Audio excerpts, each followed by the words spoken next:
So, i-demo ko lang ulit. Ito na yung oil base nyo. No? Kunwari, nakatanggal pa yung milliliter. Ilalagay nyo lang ng paganyan. Dahan-dahan lang. Then, kukuha ninyo yung machine head. Tapos, ilalapag nyo. Paganyan. Okay. Tapos, nakaset na yan ng maayos. Pag kinumba nyo, suwabe yan, walang sabit. Okay. And then, alisin nyo itong plastic para ma-set nyo yung belt. Yan, ito may setting din pala to. Usually, size 40 yung belt natin. Tapos, kakapit nyo yun dito sa ilalim. Una nyo ikakabit pala dito sa hand wheel. Then pagkatapos sa hand wheel, tsaka nyo ikakabit sa motor. Pag ganyan. So maluwag pa siya. Ayun, maluwag. So ang adjustment niyan dito. Biluwagan nyo lang to. Maluwag pa pala siya. Tapos adjust nyo pa ganyan at baba nyo to. Habang binababa nyo yan, umihigpit to. So, ang paghigpit naman nito, ito, adjust nyo lang pababa. Ang tamang higpit nito, pag pinisil nyo na hindi masyadong puwersa ang pagkakapisil, dapat may mga 1 inch mahigit pa. Mga 1.5 inch pa. Ayan, ang tamang higpit. Tapos, i-fix nyo na to. Tapos, i-lock nyo naman yung sa ilalim. Double check nyo muna ulit. Kaya tamang higpit lang yan. Tapos, i-fix nyo na yung higpit nito. Yung lock nut niya. So, masyado mahigpit kasi aluminum zinc lang ito.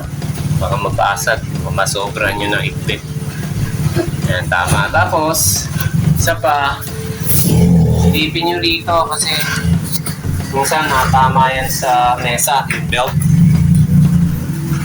Mga ganyang clearance, tama lang yan. Okay. Yan. Ayan, pagkatapos yan, since nakakabit na to, kakabit naman natin ngayon yung rewinder. Eto. So, makikita nyo kung paano ang setting ng rewinder. Kaya,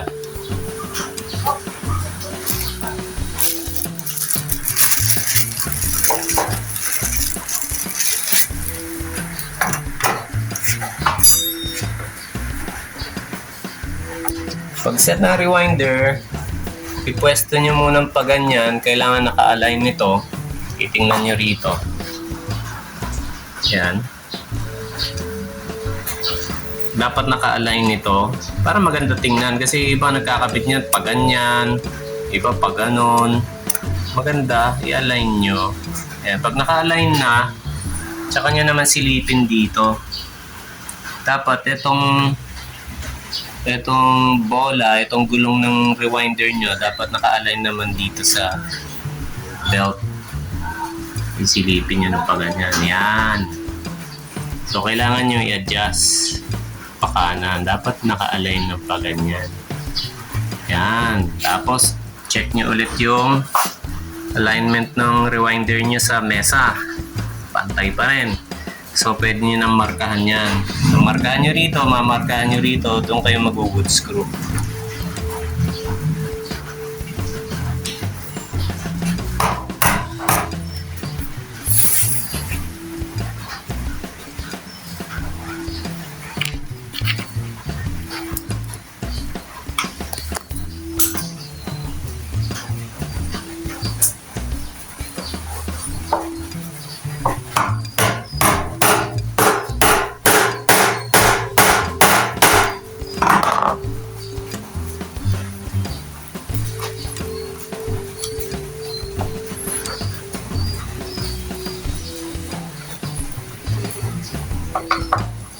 Okay, dito, pag nakabit nyo na yung wood screw na yan, kung mapapansin nyo, itong rewinder ay pwede pang ma-adjust ng paganyan. Kasi sa gitna tayo nagmarka. sa gitna. Ang idea, para itong rewinder natin, yung pinakagulong ng rewinder ay hindi kaagad nakasayad sa belt. Yan, ma-adjust nyo. Yan o, ma-adjust nyo. So, bigyan nyo muna ng mga 1/4 inch na hindi siya nakasayad habang hindi pa naka-engage itong rewinder. 1/4 inch. Yan, siguro mga ganyan. Yan.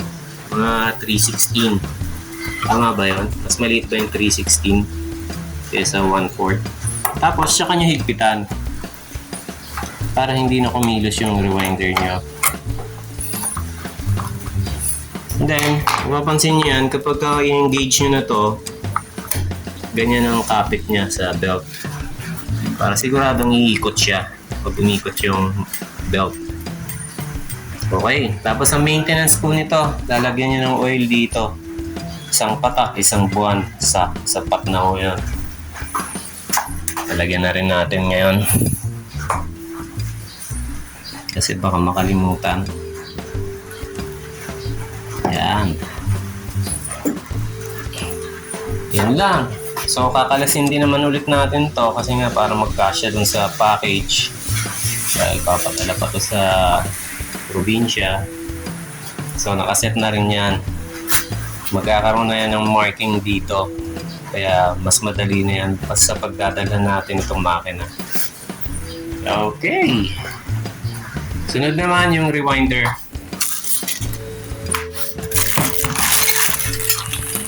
Unti lang hanggang sa maya buo na itong makina natin.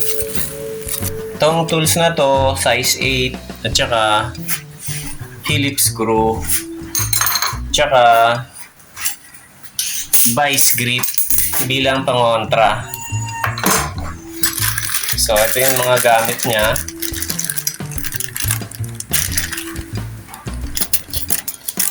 So una nyo munang ikabit itong mga spool pin dito. Ito, dalawa to ha. Yung isa yung meron daanan ng sinulid. Ito naman yung patungan ng sinulid. So, dito nyo muna ikabit. Ganyan ang pagkabit niyan. So, wala nang washer. Diretso na kagad tong nut.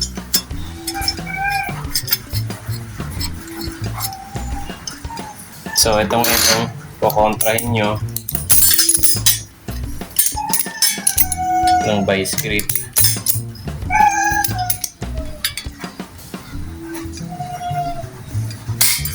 Then, higpitan nyo ito ng size 8. Liabe.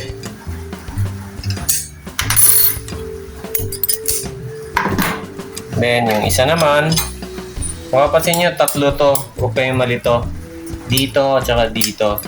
Kasi yun ang sakto sa distansya ng dalawang spool pin.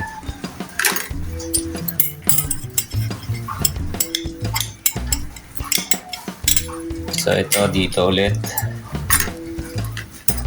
Sigpitan. Tapos, kontrahin. Tapos, i-final nyo ng higpit.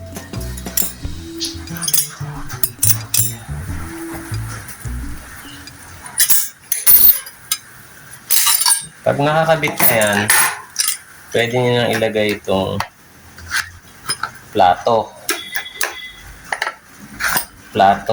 Tapos yung foam, tsaka itong guide ng cone. Then, kuhanin nyo to, yung poste na merong tornilyo, may nut.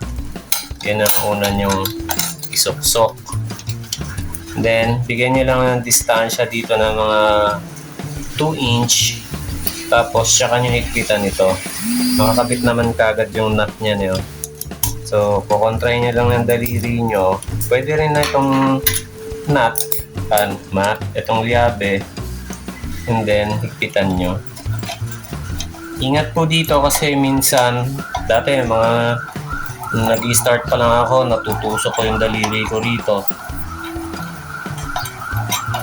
Kaya mag-iingat po kayo. Nalalaman nyo naman kung sakto na higpit, hindi nyo na yan halos maikot. And then, ito, kabit nito. So, ito yung merong lock ng nut. May trangkahan ng nut. Doon nakapwesto yung nut. Ano?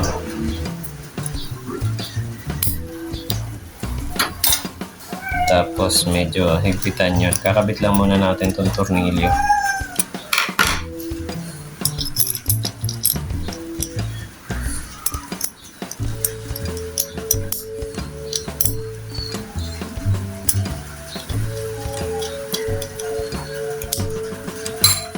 And then, saka nyo ipwesto. Halfway lang.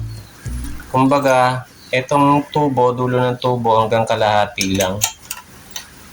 Yan. Tapos, pwede nyo higpitan ng bahagya lang muna.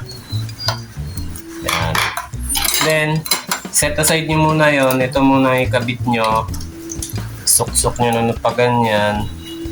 Kontrahin nyo ulit to ng size 8. And then, higpitan nyo to. Mag-iingat ulit kayo kasi baka matusok nyo yung daliri nyo. Tapos, tansyahin nyo lang na hindi na siya basta-bastang iikot. Tapos, itong goma, ilipat nyo na lang doon sa ibabaw. Then, ito ngayon, susok-sok nyo na lang siya dito. Sagat nyo hanggang sa magtama yung dalawang tubo doon sa loob. Tapos, kontrahin nyo to ng size 8. Yung nut niya sa likod. Yan. Tapos, tsaka nyo higpitan.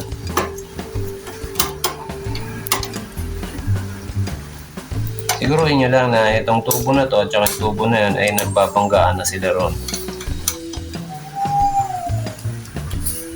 Okay. Tapos, yung kabilang tornilyo, higpitan nyo na din. Para ma-final na. Ayos. So, pwede nga ito ikabit dun sa mesa. Alisin nyo itong nut. Kuhanin nyo isang washer. Tapos, itong isang washer, ito, yung bakal, nandun sa position na yan. And then, yung goma. And then, yung position na yan, ilalapag nyo dito. Butas na to. Ganyan. Sipitan nyo na sa ilalim.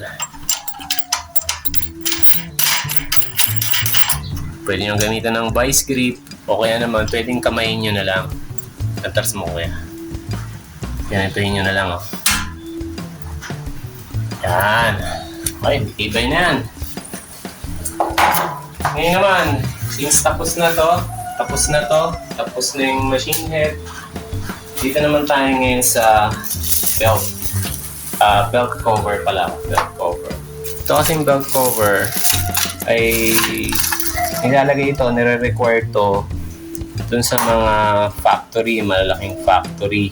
Yung lalo na may mga naka ISO 9000, yung mga ganyan-ganyan certification of safety, mga ganyan. Nire-require ito. Pero sa atin, since sa bahay lang, hindi na natin to ginagamit. Bakit? Kasi nga, medyo sagabal pa to pagka kasi pag nakakabit na to, konti na lang ang mahahawakan mo sa hand wheel eh. Maliit na lang eh. Dito na lang banda yung naka-expose. Unlike na hindi to nakakabit, kaya mahawakan mo ng buo yung hand wheel. Ngayon, ang advantage at saka disadvantage. Kaya lang, safety feature to ng makina kasi nga, paano lang pagka yung mananahe mahaba ang buhok napadaan dyan, or yung anak nyo na naglalakad mahaba ang buhok na nahiga na napadaan, nakain ng belt yung buhok niya, di paano yun, mahirap yun. Or boy, sinulid dito, kinain, hindi na alam, ubus na pala yung sinulid nyo. Kaya yun yung safety feature nito.